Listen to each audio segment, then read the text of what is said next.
ኤርትራ ካብ 27 መስከረም ክሳብ 7 ጥቅምቲ ኣብ ሞንትሪያል ካናዳ ኣብ ዝተቃንዐ መበል 39 ጉባኤ ኣህጉራዊ ውድብ ሲቪል አቪዬሽን ተሳቲፋ ኣብዚ ወከልቲ 191 ሃገራትን ብርክት ዝበለ ኣህጉራውያን ውድባትን ዝተረኽብሉ 3 ዓመታዊ ጉባኤ بوانا دايركتور كفلي سيفيل افيشن اتو باولوس كحساي زتمرحن طقلال قنصل ايرترا بكندا اتو طعمز تسفاين حلف قنصلاو غدايات اتو احمد ايمانن زركبوم لوخ ايرترا تساتيفام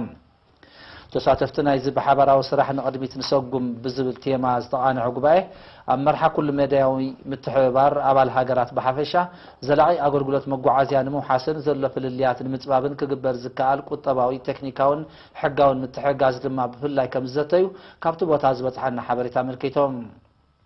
ጉባኤኛታት መወዳእታ ካብ 2017 ክሳብ 2019 ንንጥፈታት ውድብ ዘመሓድር ብውክልና 36 ሃገራት ዝቆመ ኣካል መሪፆም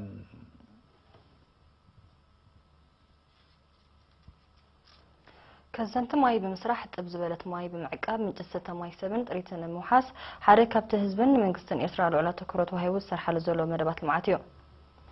ጎንጎን እዚ ሰናይ ክራማት ተደሚርዎ ኣብዚ ግዜ እዚ ዲጋታትን ራህያታትን እኹል ማይ ዋህሊለን ከም ዘለዋዩ ዝግለጽ ዘሎም ወኪል ኤሪና ኣብኑ ዞባ ሃይኮታ ተስፋ ዓለም ሰሎሞን ንዝለኣኹ ጸብጻብ ሊድያ ተክለ ማርያም ከተቕርበያ ኣብ ንኡዞባ ሃይኮታት ዝተሰርሓ ሓጽብታትን ራህያታትን ብዝነበረ ህጡር ክራማት እኹል ማይ ብምውህላለን ምንጭ ዝተማይ ሰብን ጥሪትን ከም ዘውሓሳ ነበርቲ ሓቢሮም ንሳቶም ንኤሪና ብዝሃበዋ ሓበሬታ ኣብ እዋን ሓጋይ ንጥሪቶም ዝኸውን ማይን መግብን ንምርካብ ነዊሕ ይጓዓዙን ናብ ካልእ ከባቢታት ይሳግሙን ከም ዝነበሩ ብምዝካር ሎማ ዓመት ብዝወቕዐ ጽቡቕ ዝናብ ግን ኣብ ከባቢኦም ዝተሃንጻ ከዘንቲ ማይ ብምምልአን ብቐረባ እኹል ማይን መግብን ክረኽባ ከም ዝበቕዓ ገሊጾም حلفي أحد أطباء لمعات نايتنو الزوبا إنجنير داويت برهانا بزهابو حبريتا سالله تركرامات أمجهج أتات أخول سعر بغيلو كم زلو تقيسو تخزينو زلو نعمت ملو زاكل سلازخانة تريد كي تشجرا كساتيا مخانن أبريهم صفحة مش عصا شي حنتي لام وي تريد توعيزان تلاتة بركونا وانا تباوي نايتو بكاني أدخل من كالن سلاز نسمع سلازي طقمين اللي هو تريدنا معناتي بزعبا أخولات دينا أخولات انترقان بركونا أخولات هيكونا جينا مصنعات زكايرني يالو مصنعات وين زلولو جي جينا سكو وسخالو ويلنا مصنعتي ويكا مدمنتان مالتي اب تخنتات مغاچاوين تداريني اب خبابي هجي بزحي صبق كنتات لاي مغاچا لاي سعرن مغو انسسان الله ماتي اب هجي دارغا اب صبق كنتات لنا اب ديسكف كنتات بزحنا لنا دارغا نعمت وين نتريتنا خبلاني خدي دلو مغاچا ኣብ ንኡዞባ ሃይኮታት ዘለዋ 80,000 ከብቲ 260,000 ጠለበጊዕን 13,000 ኣግማልን ጥዕንእን ንኽወሓስ ቀጻሊ ክትትል ከም ዝግበረለንን ከም ዝኽተባን እቲ ዝተረኽበ ሓበሬታ የመልክት ብሰንኪ ጉድለት ጽሬት ዝመሓላለፉ ሕማማት ብሓፈሻ ዓሶ ድማ ብፍላይ ንምግታእ ብከም ዝካየድ ጽሬት ኣከባቢ ወሳኒ ስለ ዝኾነ ዝያዳ ንምሕያሉ በብእዋኑ ጻዕርታት ክካየድ ምጽንሑ ዝፍለጥ እዮም ኣብ ዝመዳይዚ ዝካየድ ጎስጓሳቱን ኣብ መብራኽ ንቕሓት ሕብረተሰብ ዝጻወት ተራ ብቐሊሉ ስለ ዘይጥመት ቀጻልነት ክህልዎ ይዝሕበር ወከልቲ ኤሪና ዮናታን ያዕብዮን ሓጂ መጀርን ዘዳለዎ ጸብጻብ ኻልድ መሐመድ ብርሃን ቀርቦ እዩ ተሪዮ ተመሓላለፍቲ ሕማማት ንምግታእ በብኸባቢው ብኮም ደረጃ ዝካየድ ጽሬት ከባቢ ወሳኒ ስለ ዝኾነ ዝያዳ ክሕይል ሓላፊ ጨንፈር ሚኒስትር ጥዕና ዞባ ማእከል ዶክተር ተስፋይ ሰሎሞን ኣዘኻኺሩ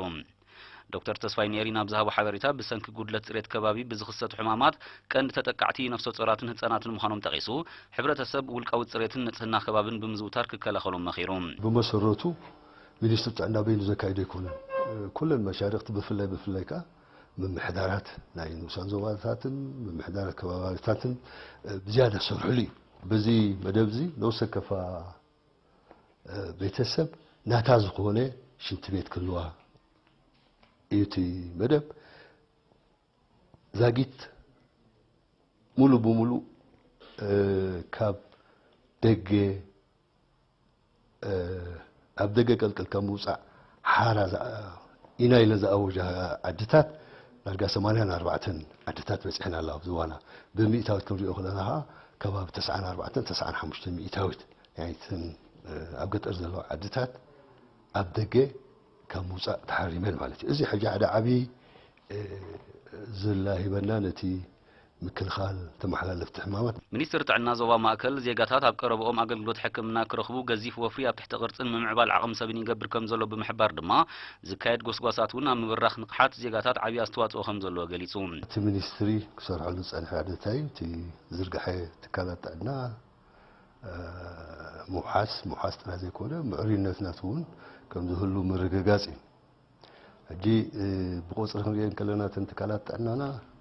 ኣብዚ እዋን እዚ 34 እየን በፂሐን ዘለዋ እቲ ምዕሩይነት ከም ዝበልኮውን እንዳተሓለወ ስለ ዝኸይድ ኣብቲ ዝርግሐ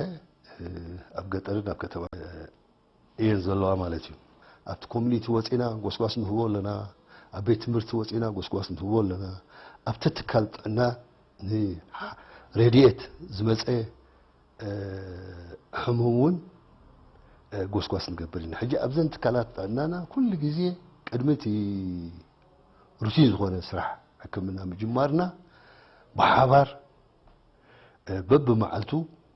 እቶም ገኒኖም ዝረኣዩ ሕማማት ኣብ ግምት ብምእታው ጎስጓስ ይካየድ ትምህርቲ ነቲ ኣብኡ ዝመፀ ህዝቢ ይወሃቦ እዩ ኣብ መወዳእታ ዶክተር ተስፋይ ሰሎሞን ትካላት ወሃብቲ ኣገልግሎት ቅድሚ መክሰብ ጥዕናን ጽፈትን ቀረበን ከውሕሳ ኣተሓሳሲቦም ዘን ትካላት እዚኣተን ኣብ እቲ ፅሬት ትካል እዩ ኣብቲ ፅሬት ናይ ኣቑሑ ክሽነ ፅሬትን ፅፈትን ናይቶም ኣብኡ ዝሰርሑ ሰራሕተኛታት እዚ ምስ ዝገብራ ጥራይ እቲ ውሕስነት ናይ ጥዕና ወይ ውሕስነት ናይ ጥዕናዊ ውሕስነት ናይ ተገልጋሊኦም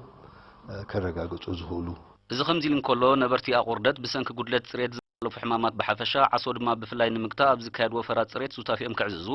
ሜዲካል ዳይሬክተር ሆስፒታል ኣቁርደት ዶክተር ሓየሎም ኪዳነ ኣዘኻኺሮም ኣብ ሰገነይቲ ተሪኦ ሕማም ዓሶ ንምግታእ ዝሕግዝ ኣስተምህሮ ብ4 ጥቅምቲ ተዋሂቡ